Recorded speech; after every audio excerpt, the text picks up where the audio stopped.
Alalahanin na ang video na ito ay para lamang sa handang tanggapin ang mga importanteng mensahe na nakapaloob dito.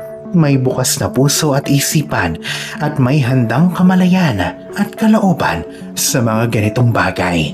Ngunit kung ang video na ito ay hindi sang-ayon sa iyong mga karanasan, kaisipan at paniniwala, ay mas mabuting i-skip mo na lamang ang video na ito upang tumungo sa mga palabas na mas komportable kang panoorin.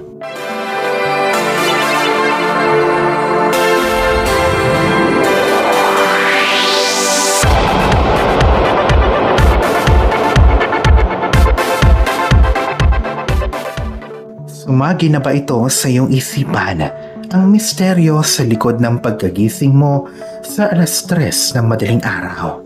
Ito yung talagang nagising ka at na-alerto sa wala namang kadahilanan.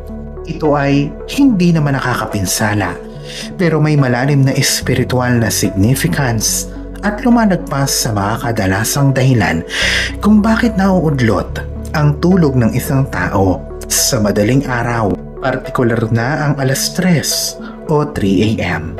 Sa marami at iba't ibang kultura at mga espiritual na katuruan, ang oras na 3:00 ay nababalot ng kahiwagaan at simbolismo na siyang madalas na tinatawag na witching hour. Ito ay pinaniniwala ang isang mystical na oras kung saan ang belong nagbubukod sa pagitan ng pisikal at espiritual na mundo ay napakanipis, na siyang nagbubukas sa mas mataas na spiritual awareness. Ang sandaling ito ay hindi nagkakataon lamang. Ito ay pinagtitingnan bilang isang malalim na senyales na ang spiritual realm ay may ipinababatid o ang ating subconscious mind ay nakahanda na at may ipapakita na ang mga ito na isang malaking bagay. Sa video na ito, ano ba ang 6 na dahilan ayon sa espiritualidad kung bakit ka nagigising ng 3:00 ng madaling araw, at ihahayag ko kung papaano ito nakakaapekto ng malaki sa ating buhay at espiritual na aspeto pati na din ang mga gawain. Kung ngayon ka pa lang sa channel na ito, huwag kalimutang i-like at i-share ang video na ito. Mag-subscribe ka na din at i-click ang bell at all para lagi kang updated sa mga pinakabago kong mga videos patungkol sa pagtuklas sa malalim na mundo ng espiritualidad. Atin ang isa-isahin ang mga dahilang ito. Una, sinisisi mo parati ang sarili mo. Ang posibleng dahilan kung bakit patuloy kang nagigising sa oras na 3:00 ng madaling araw ay dahil ikaw ay palaging nakakaranas ng internal struggle. Ito ay ang paninisi sa iyong sarili at ang pagiging perpekto. Sa konting pagkakamali ay palagi mo na lamang sinisisi ang iyong sarili. Ang fenomeno na ito ayon kay Dolores Cannon, isang sikat na personalidad pagdating sa pag-aaral ng espiritualidad. Ipinaliwanag niya kung ano ang nagiging malalim na epekto ng perfectionism sa ating espiritual na paglalakbay. Kapag tayo ay nanatili sa mga unrealistic o di makatotohanan at palagi na lamang nag-evaluate ng ating sarili, ito ay lilikha ng walang katapusang stress at anxiety na siyang gagambala sa ating enerhiya at sleep patterns. Binibigyan diin sa katuruan ni Dolores Cannon ang importansya sa kakayahang makilala at ma-address ang mga tendency na ito para sa espiritual at personal na paglago sa pamamagitan ng pagkilala sa mga nakakapinsalang epekto ng self-criticism. Ang isang individual ay makakapagsimula na sa paglalakbay tungo sa pagmamahal sa sarili at ang pagtanggap ng kanyang mga imperfections. Ang pagbabagong ito sa isang perspektibo ay hindi lamang esensyal o mahalaga para sa kalusugang mental, kundi napaka-importante din ito sa pag-aalaga ng malalim na koneksyon sa spiritual essence ng isang tao. May mga praktikal na estratehiya ang iniaalok upang makalayo sa mga maaaring patibong ng perfectionism. Ito ay ang pagiging maawain, ang pagsusumikap na alisin ang negative self-talk at ang pagpapanatili ng kabutihan sa isip tungo sa sarili. Imbes na manatili na lang sa pag-iisip ng mga pagkakamali o mga sariling kapintasan. Ang conscious na pagsisikap na ito na ituring o pahalagahan ng sarili ang siyang nagdudulot ng pundasyon para sa mas balanse at fulfilling na buhay. Bukod pa dito, ang transition o paglipat mula sa self-criticism papunta sa self-appreciation ay nangangailangan ng patuloy na practice at dedikasyon. Ang mga daily affirmations at gratitude exercises ay nagsisilbing powerful na mga kasangkapan sa paghubog ng mga thought patterns at pagpapanatili ng mga positibong imahe ng sarili sa pamamagitan ng pag-uumpisa ng araw sa tulong ng mga affirmation ng self-worth. Paunti-unti ang isang individual ay kayang mabago ang kanilang focus mula sa pagkukulang papunta sa puro tagumpay na siyang nag-aalaga sa katahimikan ng loob at fulfillment. Pangalawa, ang attachment sa iyong pisikal na katawan. Naranasan mo na bang bigla-bigla na lang ay nagigising ka sa alas 3 ng madaling araw? Maaaring ikaw ay para bang naaaloko, para bang may bigla na lang na humihila sa iyo para magkamalay ka. Ang pangkaraniwang karanasan na ito ay nagsasabing may malalim na problema ka sa pagitan ng mga espiritual na karanasan at attachment sa pisikal na mundo o realm bilang natutuklasan nito sa mga katuruang espiritual. Kasama na dito ang pananaw ni Dolores Cannon. Ang mga awakenings o pagkakaroon ng mga kamalayan na ito ay mga paalala ng malawak na relasyon sa pagitan ng kahalagahang espiritual at mga makalupang attachments. Sa mga puntong ito ng awakening, ang ating mga kaluluwa ay naiipit sa pagitan ng dalawang mundong ito, ang espiritual at pisikal. Si Dolores Cannon, isang kilalang spiritual guru, ay madalas na binubungkalang fenomeno na ito na siyang nagbibigay diin sa importansya ng ating paglagong espiritual at ang pag-unawa sa likas na pabigla-biglang pagbabago na ito ay nakakagambala sa mapayapang ritmo ng ating pagtulog. Sa isang solidong pagpapaalala, ating pisikal na presensya, ito ay mistulang wake-up call mula sa universe na siyang pumipilit sa atin upang ma-examine ang mga attachments na ito na siyang itinatali tayo sa material na mundo at pinipigilan ang ating espiritual na ebolusyon o pagbabago. Ang mga problema o struggles na ito sa pagitan ng ating mga espiritual na karanasan at ang ating pagkatali sa pisikal na mundo ay ang recurring theme. Ito yung mga paulit-ulit na pattern o ideya na nangyayari o nakikita sa buong kasaysayan ng daigdig. Sa espiritual na katuruan, ito ay nagbibigay ng refleksyon sa tensyon sa pagitan ng panandaliang kalikasan ng espiritu at ng matibay at solidong pisikal na katawan, habang sinasabi ni Dolores Cannon na ang mga awakenings o pagkagising na ito ay sinasabihan tayo na kumprontahin ang ating mga takot at mga insecurity patungkol sa paglagpas sa ating mga pisikal na limitasyon. Ito ay ang siyang nag-iimbita sa atin sa isang journey ng pagtuklas sa sarili at kalayaang espiritual. Ang pagkilos natin sa journey na ito ay humihingi ng lakas ng loob at self-awareness. Kasama na din dito ang pagharap sa mga bagay na kinatatakutan natin at ang pagkilala sa katotohanan na ang pagiging attached sa ating pisikal na mundo ang nagsisilbing hadlang sa atin upang malaman natin na may higit pa tayong potensyal sa pagkamit ng pinakamataas na espiritual na kalakasan.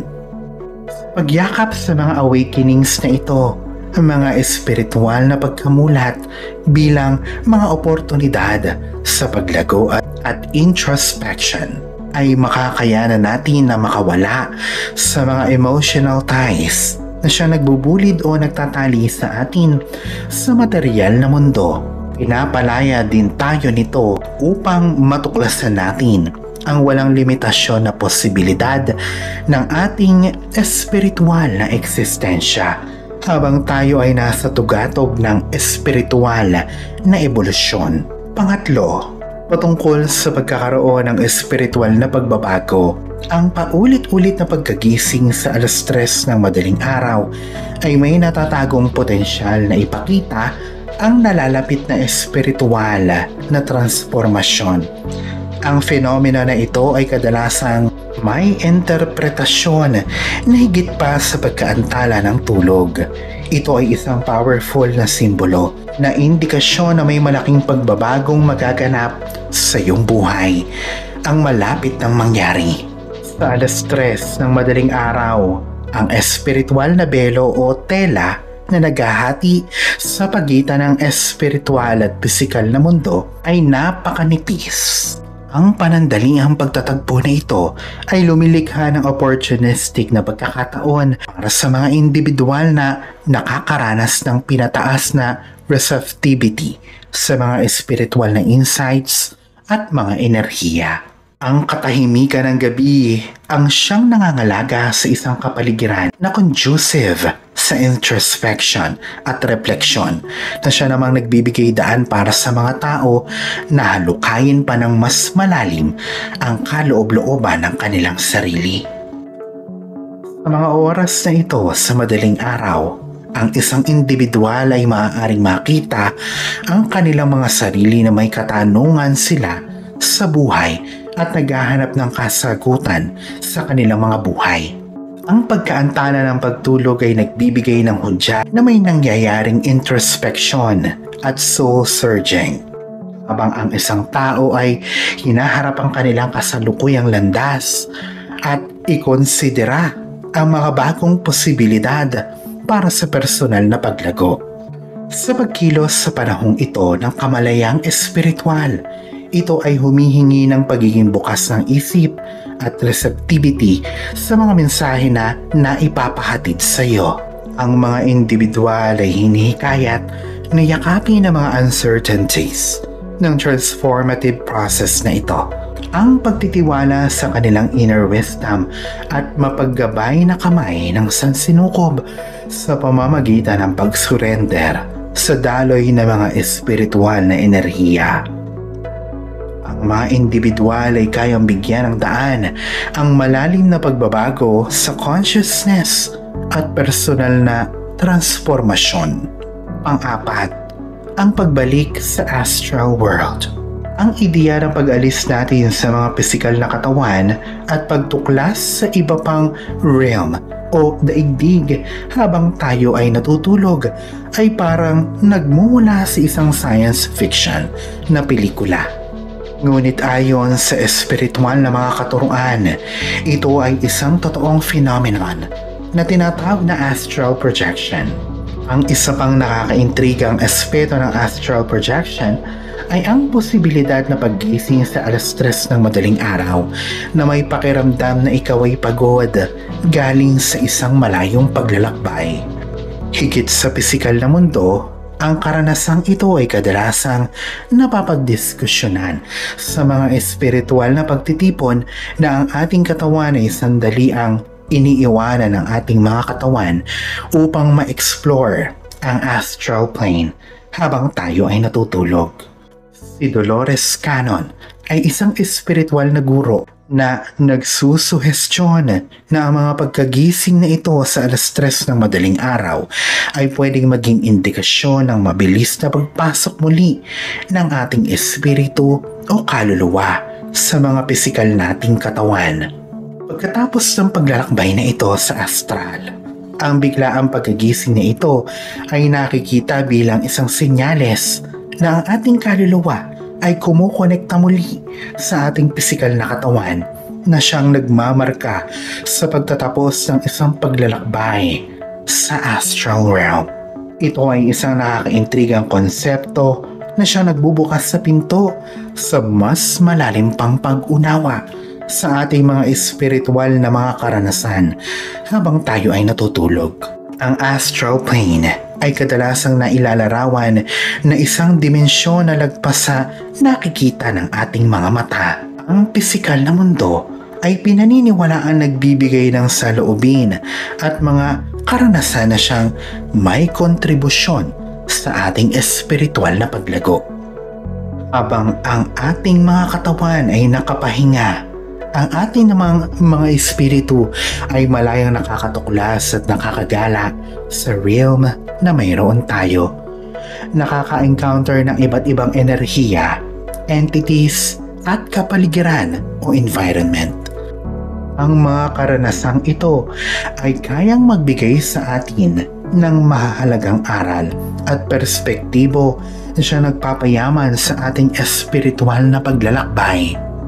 Ang pagkilala at pag-unawa sa mga karanasang ito bilang mga unang parte ng ating spiritual development ay napaka-importante kaysa sa baliwalain ito dahil sa mga mere dreams at random occurrences. Ang pagtanggap sa kanilang importansya ay pwedeng magdala sa atin sa malalim na pananaw at personal na paglago. Sa pagyakap sa mga karanasang ito at paghalukay pa sa malalim na kahulugan ng mga ito, tayo ay magkakaroon ng mas malalim pang pag-unawa sa ating sarili at sa sansinukob. Panglima, ang mga enerhiya ay sinusubok na makipag-usap sa iyo. Ang ideya dito ay habang nasa yugto na tayo nagising, ay may espesyal na enerhiya sa hangin. Ito ay parang may gustong ipabatid sa iyo ang sansinukob. Siguro ito ay mensahe tungkol sa iyong buhay, ang iyong landas, o may dapat kang bigyan ng pansin. Si Dolores Cano na siyang nag-aaral ng espiritualidad sa loob ng maraming dekada ay nagsalita patungkol sa mga pagkagising na ito sa 3:00 ng madaling araw.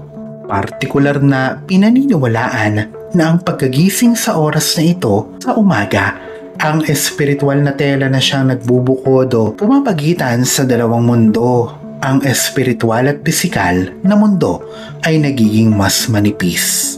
Kaya naman nangangahulugan ito na mas madaling maktago sa mga espiritual na enerhiya upang marating ang pisikal na mundo natin, upang maiparating sa atin ang mga mensahe na ito at upang maunawaan natin ang mga ito.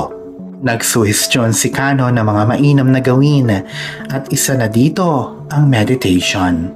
Ang meditation ay nakakatulong sa atin para kumalma ang ating isipan at upang mas madali nating matanggap ang sinasabi sa atin ng universe. Kung ano ba ang gustong ipabatid o iparating nito sa atin. Ito ay parang pag-tuning o paglilipat ng istasyon sa radyo. Kailangan nating alisin yung mga static sound para marinig natin ang mensahe nito ng mas malinaw. Ang isa pang gawain ay ang journaling. Ito ay ang pagsusulat ng ating mga nararamdaman at anumang mensahe na maaari nating matanggap habang tayo ay nasa mga awakening na ito. Ito ay parang pagre-record ng ating mga karanasan sa ating spiritual journey. Ito ay ginagawa natin upang mabalikan natin at makita kung may mga patterns o pananaw na maaaring mapalagpas natin na siyang interaction natin sa mga espiritual na mga enerhiya na siyang pinagtitingnan bilang oportunidad sa paglago at pagkatuto. Sila ay parang maliliit na tapiko kalabit mula sa sansinukob siyang gumagabay sa atin sa kahabaan ng ating spiritual path. Sa pananatiling bukas ang isip at diwa sa pamamagitan ng meditasyon at journaling ay kaya pang mapalalim nito ang pagkaunawa sa ating mga sarili at pagkaunawa sa mundo nating ginagalawan. Pang-anim, ang pagkilos para sa ating mga pangarap. Naranasan mo na ba ang kakaibang fenomeno na ito na lagi ka na lang nagigising ng 3:00 ng madaling araw? Ito ay maaaring simpleng pagkaantala ng iyong tulog, pero ayon sa mga espiritual na katuruan, ito ay pwedeng may mas malalim pa na kahulugan at importansya. Ang regular na pagkagising na ito ay paraan ng universe o sansinukob ng pagtapik o pagkalabit sa iyo upang ikaw ay magbigay ng atensyon sa iyong mga pangarap at gumawa ng mga tangible steps tungo sa pagtanto o pagkakaroon ng kalinawan sa mga ito. Ang numerong 6 o 6 ay representasyon ng balanse at harmony na nagre-resonate ng ideya na kumilos ka para sa mga pangarap mo. Si Dolores Cannon ay isang sikat at kilalang spiritual teacher ay nagsasabi na ang pagkagising na ito ay naghahatid ng mga simbolikong mensahe mula sa universe na siya naghihimok sa iyo na yakapin ang iyong mga aspirasyon at gawin itong makatotohanan. Ano ba ang ibig sabihin na kumilos ka para sa mga pangarap mo? Ito ay higit pa sa isang wishful thinking. Ito ay nangangailangan ng mga tunay na hakbang tungo sa pagmamanifesto ng iyong mga pangarap. Ang mga hakbang na ito ay mula sa pagsaset ng mga clear goals at intensyon sa paggawa ng mga praktikal na plano at commitment tungo sa pagkamit sa mga ito. Kapag ikaw ay nagising sa 3:00 ng madaling araw, ikaw ay parang binubulungan ng universe na siya nag-iimbita upang pasalamatan ang oras na ito at ipagpatuloy ang iyong mga pangarap ng may determinasyon. Ito ay sagradong oras para sa introspection at refleksyon kung saan kaya mong kumonekta sa iyong pinakamalalim na mithiin at samahan ito ng iyong mga aksyon. Ang pag-akap sa mga pagkagising o pagkamulat na ito ay mga oportunidad para sa pag-unlad at transformasyon. Ito rin ang siyang susi imbes na baliwalain ito dahil ito ay isang simpleng pagkaantala lamang ng tulog. Pagtingnan mo ito bilang isang imbitasyon tungo sa mas malalim na pagtungo sa iyong mga aspirasyon at gumawa ng mas matalinong hakbang tungo sa pagkamit at pagtupad ng mga ito na siyang refleksyon ng iyong direksyon at mga ambisyon sa buhay. Habang nasa panahon tayo ng mga awakening na ito ay malalim na nakaka-empower sa atin. Ito ang isang pagkakataon upang i-evaluate ang iyong mga prioridad sa buhay. Malagpasan ang mga pagsubok at maabot ang iyong pinakamataas na potensyal para makalikha ng buhay na talagang nais o gusto mo. Sa pagyakap sa enerhiya ng mga pagkagising na ito at pag-channel nito tungo sa mga inspiradong aksyon, ikaw ay kayang mabuksan ng mga bagong posibilidad at landas tungo sa iyong mga pangarap.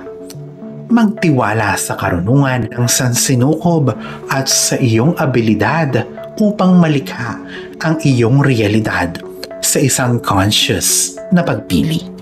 Sa pagtatapos natin sa ating paglalakbay sa mga espiritual na misteryo ng pagkagising sa 3:00 ng madaling araw o umaga, ikaw ay aking iniimbitahan na magkaroon ng refleksyon sa malalim na pananaw na ating magkasamang natuklasan.